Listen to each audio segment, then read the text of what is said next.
Hi, it's me, Amy from the Floor Trader Outlet. We often get in great buys for luxury vinyl tile and plank.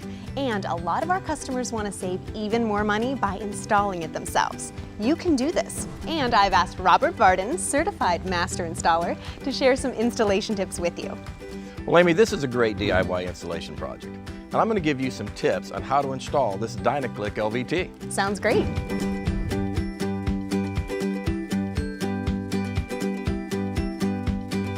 To get started, you want to make sure to acclimate the flooring a minimum of 24 hours before installation in the area it is to be installed.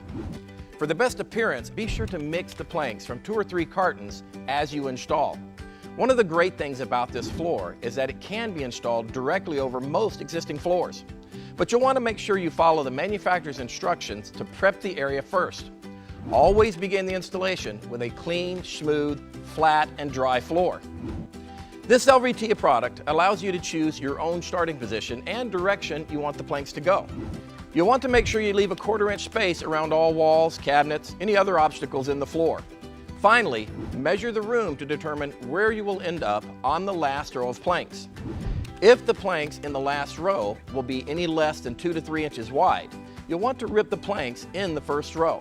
So let's get started. With this particular LVT product, the tongue of the plank should face the wall, not the groove. Some products differ, so please always read the manufacturer's instructions for the product you purchased. Working with the links of the planks, place the long joints together, lifting slightly to engage the locking system. Rotate downward and then click together for a tight fit. Should you need to tighten the plank, you can tap along the entire length of the plank to properly seal the joint. Don't use a tapping block.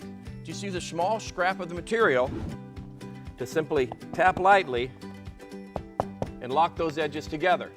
To click the end joints of the planks together, click the short side of the plank vertically into the previous one by pressing it by hand. You'll then want to roll it with a hand roller or seam roller to ensure a fully compressed, tight fit. Install adjoining rows as you did the first one piece at a time.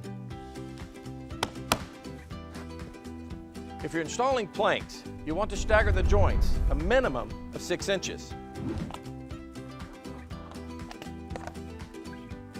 If you're installing tile, stagger at least 3 inches.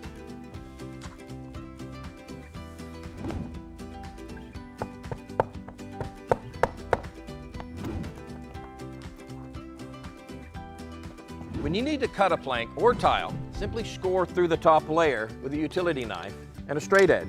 Then snap the plank across the score to help with measuring the size plank or tile that you need to cut to complete a row. Or as you install the final row, I recommend this approach.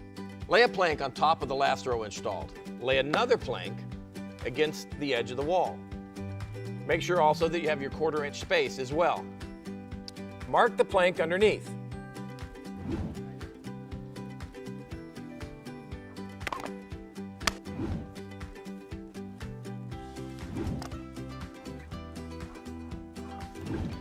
Don't forget as well, the last row needs ample expansion space of at least 1/4 inch.